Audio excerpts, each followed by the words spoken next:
What is up, everybody? It is Alex from Heavy New York calling from the quarantine zone again, and this time we return with Kobra Paige. Great to be able to talk to you again. Nice to see you too. Thank you for having me, and it's cool to be talking about Bird of Cage. Yeah, this is a really exciting thing.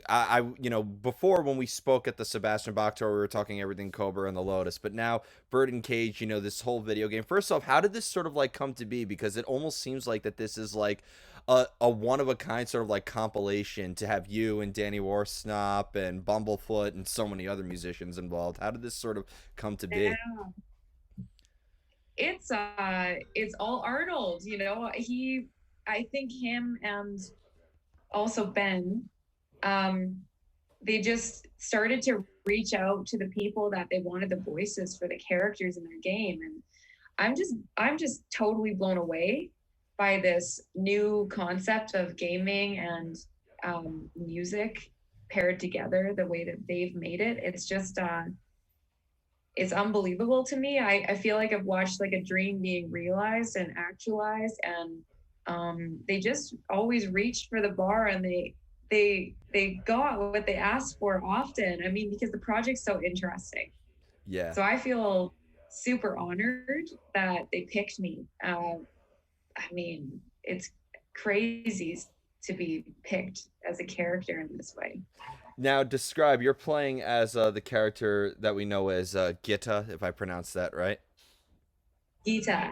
Yep. Gita as the main protagonist. So this type of video game, like, because when people think of like a metal video game, like a lot of people would think it's like a very music-driven game, like Guitar Hero or Rock Band or something like that. But this is obviously not something like that. What is sort of like the plot line in the character that you're portraying? So the plot line is definitely based off of Beauty and the Beast, actually, but it's a very dark rendition. It's very also realistic rendition involving real challenges, struggles. There's a lot of things in there, so it's not going to be something that people that have experienced certain traumas should probably play. Uh, there are domestic abuse subjects and Stockholm syndrome as well. And really, Gita is she's the beauty, I guess, even though she can become the beast as well as the plot goes along and lose herself in her um, states of feeling like things are overwhelming. And there's another character, Brez, and he is the beast, I would say, and he is the person that she has an affinity towards um, throughout the game. But he's captured her, so it's not healthy. It is Stockholm syndrome. So it's kind of that Beauty and the Beast played out with real life things, Wow. and yeah, it's wild, and the way the music pairs with it, it actually determines where the plot goes sometimes. So the characters can do different things, and you can end with different scenarios. Oh, so it's a game like Life is Strange or Heavy Rain. I don't know if you ever played those games, but it is almost kind I of haven't. like those games are kind of like interactive like stories in a way where like you always move on to the next level, but the choices you make and the decisions you make influence Yeah. the entire plot line. So Yep. it's cool. Sounds like it. Same. Do you, if you don't mind me asking, because like I feel like as a vocalist, when I was listening to the Evolution album and everything, like I could tell that you resonate with the music that you sing. You really put your own self into it. So did you almost kind of like have to resonate with Gita in a way, or like look at this plot line in order to really achieve the appropriate sort of message and in a way? Yeah, 100%. And she is just on a roller coaster completely in her character. You hear her when she's more childlike. You hear her when she's more broken down. She's very fragile. You hear her when she's kind of losing her mind. You hear her when she's stepping into her power, but sometimes it's unhealthy power. She's just on a rampage.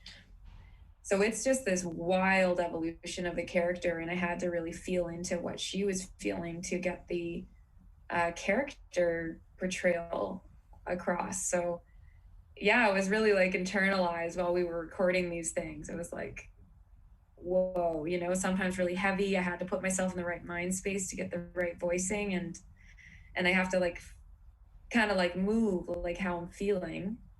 And when we were recording, I haven't done this kind of, I would say it's character work in a big way, and also musical theater.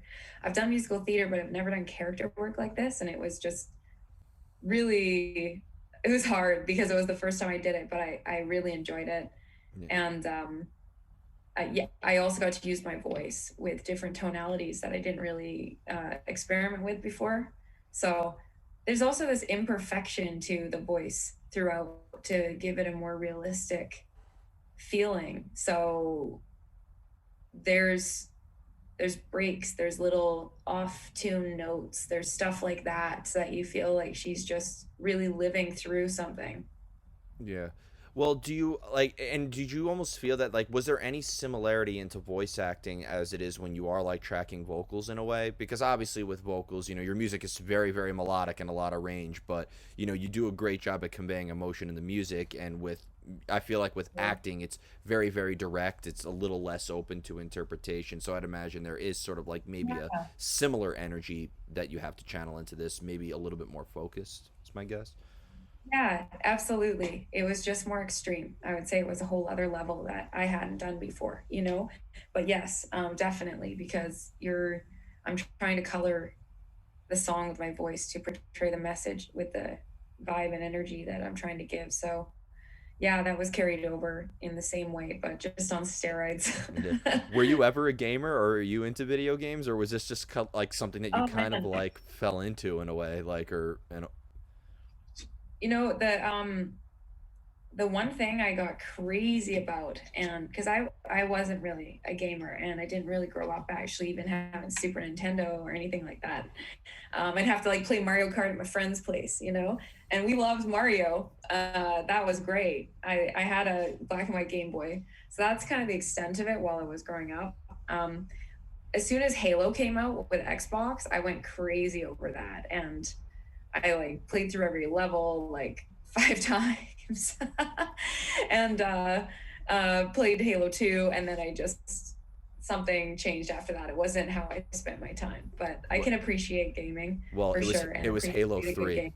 It was Halo 3. That's what happened that made you drift away from it. So I just had to say.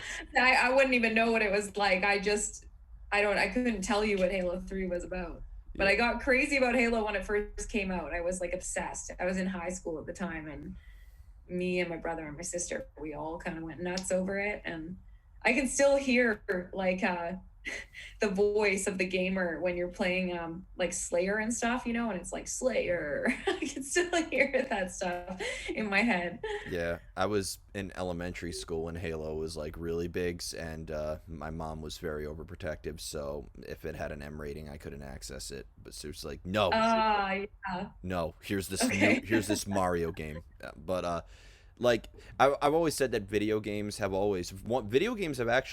been a great gateway into music as well, which is what I think is great with Bird and Cage, to have like this metal roster on it, and a very diverse one too, to have you with Bumblefoot, with Danny Warsnop, and so many other different types of musicians. Like, a lot of people have discovered some of their favorite bands through Guitar Hero or through Rock Band, or even Yeah. like sports games that had like different soundtracks in it. So I really feel like that this is. Do you think though that maybe that this video game could span outside of a metal audience in a way as well? Oh, 100%. And I don't think well, not all the music is just metal, you know? It's very creative. It's like a whole production to take you through these stages. And also, when the parts are metal, it really suits what's going on. It's very expressive for what is happening in the game. So I think that it won't matter where people are coming from. They're just going to be locked in with the whole feeling of what's going on with the music coupled together. So it's going to be, I feel like they're going to just open a gateway for a whole other kind of game. Yeah. Definitely. And people can access this on all platforms. Is it for specific? Can I download it on my Switch? That actually, I'm not the person to ask Okay. about that. All right. Yeah.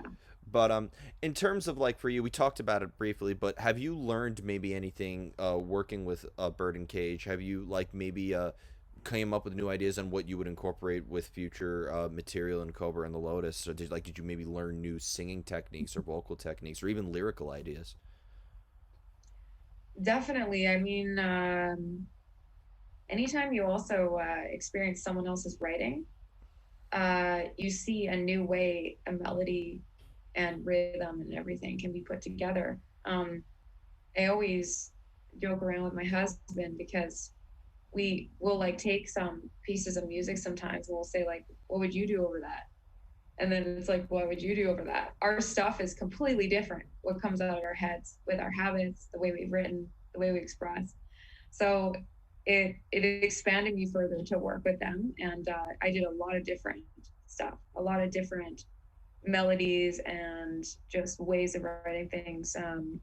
The way that like Arnold composes, um, it's very different from what would come naturally in my head intuitively. So it's quite amazing. And yeah, I definitely took away a few things to keep in my back pocket. Some of the things that were most intriguing for me are the sounds, like the sound design that was in the music in some places. Just hearing those really interesting sounds, and yeah, I really love that. I love those intense, um, kind of cinematic noises and sounds that you can use to build tension. We have some, like when you hear Gotham in Cobra and Lotus, that's a lot of cinematic sound going on, and this just was more because we're just in there. There's a lot of electronic things, but they can be very dark as well. It was really cool. Yeah, it's cool how like because you mentioned like working with somebody else's written material in a way. I mean, that's a new Yeah. strategy within yourself. There is definitely something to be said about writing your own material and sharing it with other people. But to be able to come into somebody else's vision and to be able to come into somebody else's ideas is a new technique. It's very difficult. I'm impressed that you were able to execute it so well. It is difficult. It's cool that you actually know that because um, it was a big challenge, like I was battling myself with beating myself up in the studio because I just wanted to nail it for them. But it was not easy to lock into what they were looking for, sometimes. But we got there in the end. But yeah, it is not so easy. But maybe, if I work with them again, it'll be easier because I have a better idea now of Yeah, where we're going with it. But yeah, yeah. I think it's great. It just stretches you a little bit more. Yeah, I mean Sebastian Bach was the voice actor in a SpongeBob episode one time, so That's cool. yeah, and that's completely outside of. I mean, now Pantera was in a SpongeBob game one time, but like, you like it's cool to be able to. It opens your mind to new ideas. Do you see yourself actually doing more voice acting in the future? Do you maybe hope to, whether it's in video games or animations or anything else like that, or was this kind of like a one time trial and error sort of thing? Um, I don't think it's something right now, at least in my life, it's not something that I would go and suss out just because I'm focused on what I'm doing. But if if I was approached by it, I would definitely be interested in doing it. It's interesting to also see what you're capable of that you didn't know you were capable of. Um, it would be really cool to do voice acting. I think in like an animated movie that's kind of like Hotel Transylvania, where it's funny to adults as well, but it's good for a whole age range from kids and all the way up. I think that would be really fun. But right now, I'm not like searching actively to do that.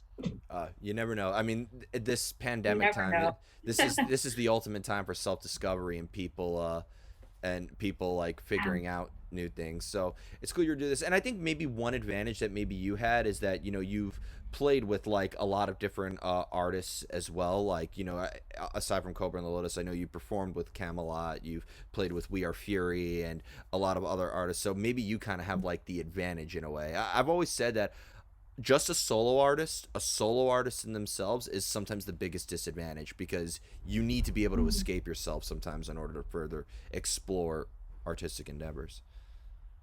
Yeah, I think that's why people collaborate all the time, to get that expansion. Yeah, definitely. Yeah. And tell me a little bit more about like the voice acting in itself, because is it just as like because I've heard so many horror stories of a vocalist and singers that like they're trapped in the vocal booth. It's a very static environment. It's a lot of pressuring. Is was voice acting, because you have to take multiple takes multiple times, and being that this video game has like multiple narratives, I'd imagine that there was almost like a lot of was it at all kind of pressuring, if you don't mind me asking? Um, it was, but not because of the voice acting. It was actually due to the fact that all of us, myself, Arnold, Ben, Vidi, we didn't, because that was who I was with most of the time when I was there. We didn't actually realize the magnitude of how much time it takes and workshopping it was going to take. So we have booked this chunk of time. I think we had 10 days, and oh my god, because we after we did the first 2 days, we were like, holy shit, we could have used like double that time. But because we were all experiencing it for the first time, we just didn't know better. So it was a learning experience. So it wasn't the pressure of being locked in a booth and doing this over and over so much. It was the fact that there just wasn't um, any time to have a break of any sort because uh, we didn't realize, yeah, the magnitude of the work and what it was going to require. So we pushed. It ended up being a really extreme feeling recording session because for those 10 days, I was calling it like the Navy SEALs of recording.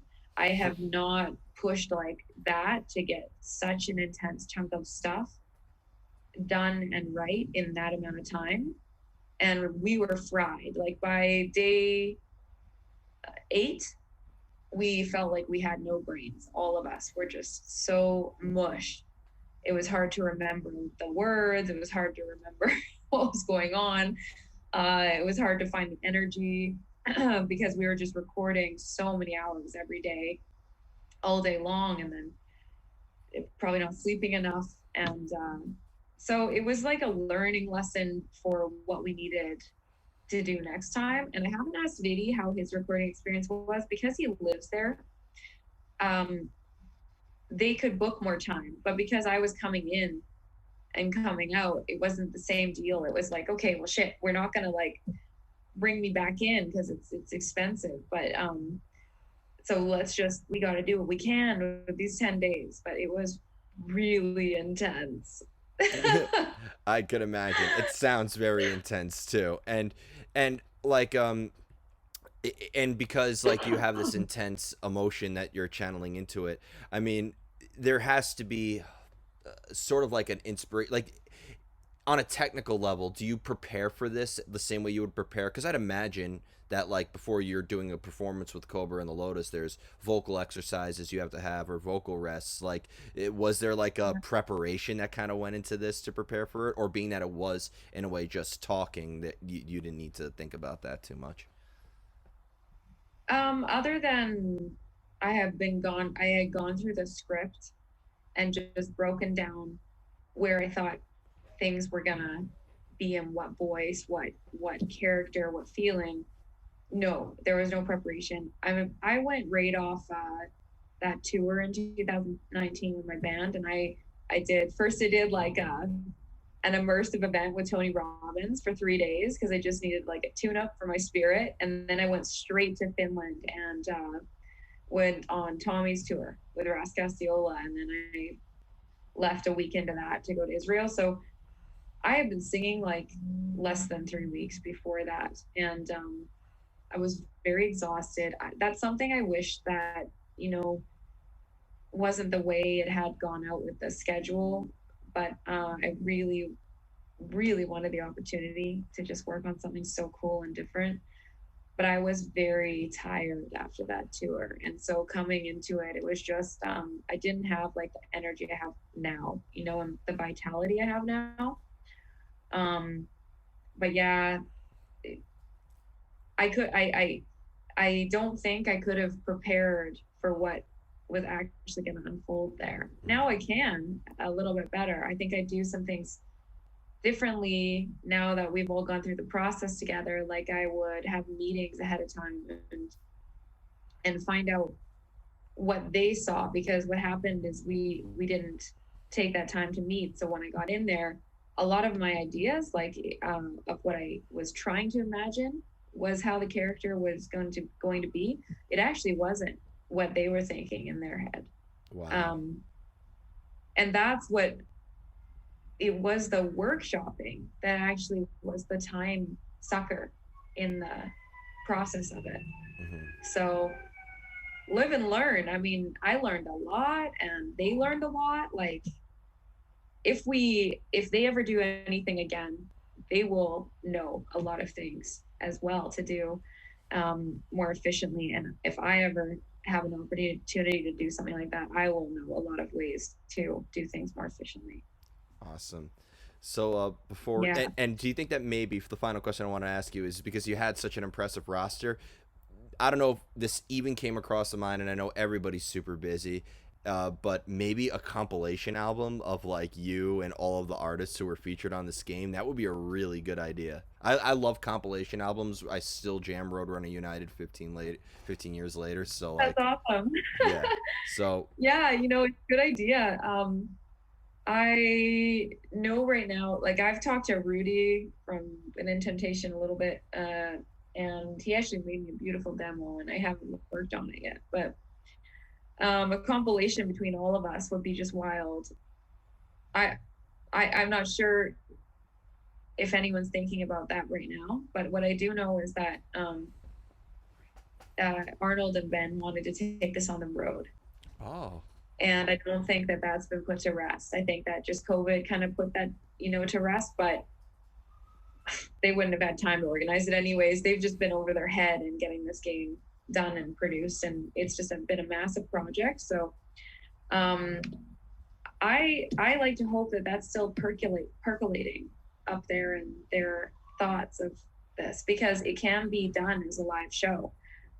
One of the things we did is we Andy was not there yet. He wasn't involved yet, but all of the rest of us were there singing and performing the game while a YouTuber was playing the game in, Sweden. It starts with an M. Shoot. Malmo. We were in Malmo, Sweden at Nordic Games, and that was their pitch. That was like the moment that was like, are we going to get what we need to make this game happen? And we were all there. They brought us all in as characters to play live while the game was played behind them. oh wow. And it was wild. And I mean, they got it. They got what they needed, and the game has happened. So that was pretty unbelievable. But it's a really cool show, you know? Wow, this is something that needs to come to New York City, please. Yeah, I really, really, I believe it's going to happen. Yeah. I'm just going to keep putting it out there as well to them, you know, when things start to get going and back to normal. Definitely. So before we go, Yeah. I want to thank you so much for your time, and it was great to be able to talk with you again. Is there just anything else that you would like to promote with the release of with the release of Bird Cage, or anything else you would like to promote for Yeah. any of your music that you're involved in as well, like maybe some new Cobra and the Lotus in the future, if you're allowed to say? Oh, actually, I'm making just a Cobra only album right now. Okay. So that's out there. That's happening, and going in the studio. I was in the studio making this album. I wrote over a full album of material with people in Nashville in 2018. And then I put it on the back burner immediately because I started putting everything into evolution for Cobra and the Lotus. But it's been 6 albums. I've been dedicating my life to Cobra and the Lotus. It's been my baby, and it's time to do this other expression. So I've opened it up again, and I'm going back into the studio this June for a month and a half, and then back in September again. And that's going to be really exciting. So I'm stoked about that. And I'm on Patreon, but a little bit about Bird and Cage. I should know the release date right now. let's just look this up I have my real phone quick. first. Let's see who's the first one to find it. I have the promo right here. Oh, great. You're probably going to get there first then. May 20th. Yeah, you beat me. All these words.